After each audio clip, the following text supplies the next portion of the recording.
السلام عليكم، نتمنىكم تكونوا بأحسن الأحوال. اليوم إن شاء الله غادي نشارك معكم طريقتي في بسبوسة كتجي مرملة من الداخل كتذوب في الفم قبل اليد. غادي نعطيكم واحد ماشي سر، غير هو نصيحة باش تجيكم هكا معلكة من الداخل وما تجيكمش يابسة أو ناشفة.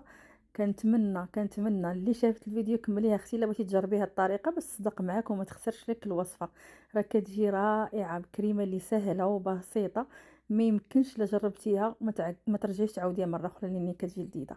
نتمنى تشوفوا لا فيديو وما تنساوش نتوما كتشوفوا نذكركم بلايك اللي كينساو ليا لايك، اللي ما باغينش يديروا لايك ما عندي ما نقول لكم. مرحبا بكم بعدا في قناتي. على بركه الله في الطريقه والمقادير.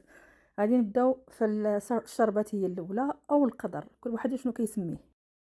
هنا في كاسرون غادي نضيف كاس الا ربع ديال العنبه ديال السكر مع كاس ونص ديال الماء، واحد القطعه ديال الحامض. غادي نخليه حتى كيطبخ ويتقال شويه داك القدر او ديك الشربات، تولي هكا شويه ثقيله. كنطفي عليها، ضروري الشربه تكون بارده. في اناء غادي نضيف واحد العلبه ديال اليوغورت بدون سكر او بنكهه ديال الباني اللي بغيتو. ربع كاس تاع السكر، ما يعادل 2 معالق كبار البنات ديال السكر فقط. غادي نضيف نص كاس تاع الزيت، رشه ديال الملح باش نعادلو الذوق ضروري، وحبه ديال البيض. هادو هما المكونات الاولين اللي غادي نخلطهم مزيان حتى كيولي ليا داك الخليط على شكل كريمي وكيتقال معنا، ما كيبقاش هكا، كيولي بخفيف. ضروري نطربو، واللي بغى يطرب بالخلاط الكهربائي ولكن بلا ما يحتاج، راه ساهل هاد المكونات طربيهم غير بالطراب اليدوي. نص كاس ديال الكوك، يفضل يكون نوعيه مزيانه داك الميدم. وكنعاود هكا نخلط المكونات مع بعضها. غادي نزيد هنا كاس الا ربع ديال الحليب. هنا البنات لقيتوه شويه مكتل، انا دايره غير حليب غبره وخلطته وضفته. درت واحد 2 معالق ديال الحليب غبره. اللي ما عندهاش حليب غبره دير الحليب سائل. هنا درت هاد الخنيشه ديال مذاق الزهر. ديروا الفانيلا عندكم سائل او غبره اللي عندكم. غادي تضيفوا هنايا 2 كيسان ديال العنبه ديال السميده ديال البسبوسه المتوسطه مع 2 خنيشات ديال بيكين باودر او خماره الحلويات ما يعادل 16 غرام. وكنخلط هكا ديك المكونات كامله مع بعضياتها. ملي كنخلط كنخلي واحد دقيقه حتى كتشرب ليا ديك السميده دوك المكونات كامله باش هكا تجيني مشربه من الداخل وما تجينيش ناشفه. هذا هو النصيحه الاولى اللي غادي نعطيها لكم الى عجبتكم هذه الطريقه ديال البسبوسه. نجيب هنا اي مول عندكم، ماشي ضروري يكون هذا مربع. غادي نضيف ليه ورق الزبده الا كان هكا كيلصق ولا ما كيلصقش، المهم دهنوا بالزبده وطحي الا كان المول ديالكم كيلصق. غادي نضيف اكثر كميه البنات. خليت غير واحد الكاس ديال العنبه ديال الخليط ديال البسبوسه، خليته على جنب. غادي نجيب اناء، غادي نضيف ليه هنا يوغورت حتى هو اللي خدمت به في الاول، هو اللي غادي ندير به هاد الكريمه. كما قلت لكم الا عندكم ديال الفاني ديروه، عندكم دانون مسوس ديروه. غادي نضيف هنايا 2 معالق ديال جبن كريمي، هذا بمذاق ديال الكيري. يمكن لكم تعوضوا ب5 ديال المربعات. نضيف 2 معالق ديال السكر وبيضه.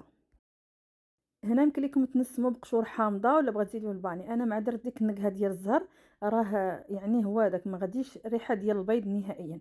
غادي نخلط هاد الكريمه مزيان اللي كتجي عاطيه البسبوسه ديالنا تعليكه زايده. كتجي بنينه بزاف وكتجي رائعه، بالاخص الا خليتوها كتبرد حتى الغد ليه، يعني كتبان ديك الكريمه اكثر. انا خليتها غير واحد الساعه وقدمتها معكم نظرا على التصوير.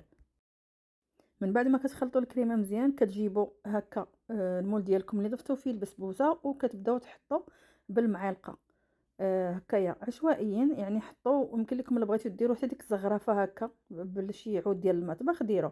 انا حاولت هكا نقرب ما بيناتهم. المهم الطريقه راه باينه واضحه. ضروري هكا ديروا معلقه، تحاولوا تعمروها وتحطوا باش يجيكم داكشي مقاد وتجيكم البسبوسه ديالكم كامله عامره كريمه. ماشي تجيب طبقه فيها الكريمه وطبقه كتجي ما فيهاش، لان هاد الكريمه كتعطيها واحد المذاق وكتعطيها واحد التعليكه من الداخل. هنا غادي نستمر نكمل الكميه. وغادي نذكر الاخوات اللي كيكتبوا لي غير ذكرينا، حنا كنساو. الله يحسن العوان الا ما ديرونا لايك للوصفه الا عجبتكم هاد البسبوسه. وضروري انا بغيتكم تجربوها لاني كتجي رائعه بزاف هماويه. راه كتجي واحد المذاق ديالها احسن من اي بسبوسه جربتو. غير جربوا الطريقه كما شفتوا الفيديو وغادي تعجبكم ان شاء الله. ما يمكنش نشارك معكم الوصفه وهي ما ناجحاش. البقايا ديال الخليط ديال البسبوسه كما قلت لكم راه واحد الكاس تقريبا ديال العنبه. صافي كتزيدوا ليه شويه ديال الماء، كتلقاوه راه ثقيل شويه، كتزيدوا واحد شويه ديال الماء ولا حليب. انا زدت غير شويه ديال الماء صافي. وكنحاول نغطي داك الكريمه اللي درت بالمعلقه.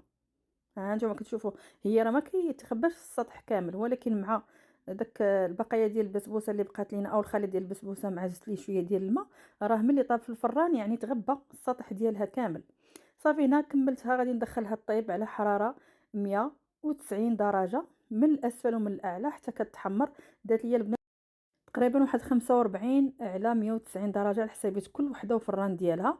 صافي ملي كنجبدها كان ضروري كنسقيها الشربات كتكون بارده، والبسبوسه ديالنا كتكون سخونه البنات باش هكا تشرب لينا ديك الشربات، تشربها كامله وتجي يعني كامله مشربه، ما تجيش هكا ناشفه. غادي نخليها واحد الساعه المكانه. حيدتها البنات من المول، حيدت ورق الزبده، ما تفرتات ما تخسرات يعني كتجي متماسكه. هنايا غادي ندهنها بشويه ديال المربى باش انني ندير ليها هاد التزيين ديال الكوك. واحد 2 معالق كبار حمرتهم على النار. فهاد الكوك اللي كنحمرو على النار كيعطينا واحد اللذه واحد المذاق، فزينت به هكا من الفوق. زينو باش ما بغيتو، ولكن اللي ننصحكم به انكم تشوفوا هكا ملي كنقطعها شحال كتجي متماسكه وفي نفس الوقت كترمل وتذوب في الفم. طريقه جديده البسبوسه، لا بغيتو تجربوها بصحه وراحه اللي جربتها واللي كملت الفيديو. اختي شكرا لك على المشاهده، ونتمنى تخلي لي واحد لايك وتعليق كيفاش جاتك هاد الوصفه. غير جربوها بعينيكم مغمضين. راه حاولت نعطيكم بالكاس ديال العنبه هكا اللي كيخدم به كاع الاخوات، لا حتى وحده هكا ما تغلط.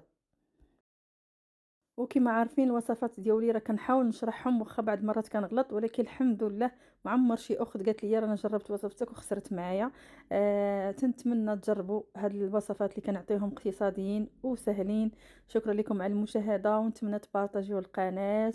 واهم حاجه البنات هو لايك الفيديو باش هكا ترجع القناه تخدم ويشوفني اليوتيوب وعاودي بارطاجيني مره اخرى.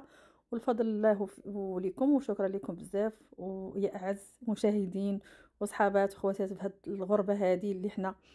انا بعدا بالنسبه ليا راه كنواسي راسي بكم، وكنتوحشكم ملي كنتوحش وملي كيطيع عليا الضيم وملي كنحس راسي بحال واحده، يعني كندخل القناه ديالي وكنبدا نطيب هكا وكنبدا نهضر ولا نترجم. قسما بالله الا تنسى كل شيء، يعني تنحس راسي انني وسط عائلتي. شكرا لكم من القلب بزاف اللي متابعيني واللي داوموا في القناه ديالي وبقوا وفيين ليها. شكرا لكم من القلب وشكرا لكم بزاف بزاف، والسلام عليكم في امان الله.